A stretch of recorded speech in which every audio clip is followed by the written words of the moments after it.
হয়ে গিয়েছে, তবে এই রথ যে দূরে দেখছো, এই দূর থেকে রথগুলো নিয়ে চলে আসা হবে একদম জগন্নাথ মন্দিরের সামনে। সেটা এখনো হয়নি, সেটা কিছুক্ষণ বাদে আজ্ঞা মালা যাবে এই মন্দির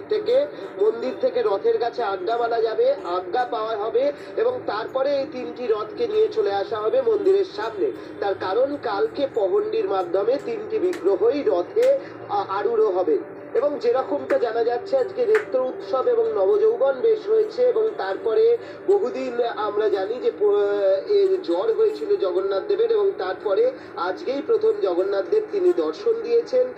ভক্তদের এবং সেই ভক্তরা আজকে উপস্থিত হয়েছিলেন নেত্র উৎসবের পর নবযৌবন বেশের পর তাদের জগন্নাথ বলরাম এবং সুভদ্রাকে দেখার জন্য। তার জন্য দু ধরনের দর্শনের ব্যবস্থা ছিল, একটি 150 টাকার টিকিটের বিনিময়ে দেখতে পাবেন এবং সেটাও পুরোটাই মন্দির কর্তৃপক্ষের ব্যবস্থাপনা, আরেকটি সাধারণ ব্যবস্থাপনা, সেখানে কোনো অর্থ ছাড়াই সবাই দেখতে পাবেন হচ্ছে এই তিন মূর্তিকে এবং সেই দর্শন চলছে। কোনো কোনো সময় যেরকম এখন দেখো যে বাইরে লেখা থাকছে যে কখন আপনারা দর্শন পাবেন কখন পাবেন না, সামনে অরুণ স্তম্ভ দিয়ে ভেতরে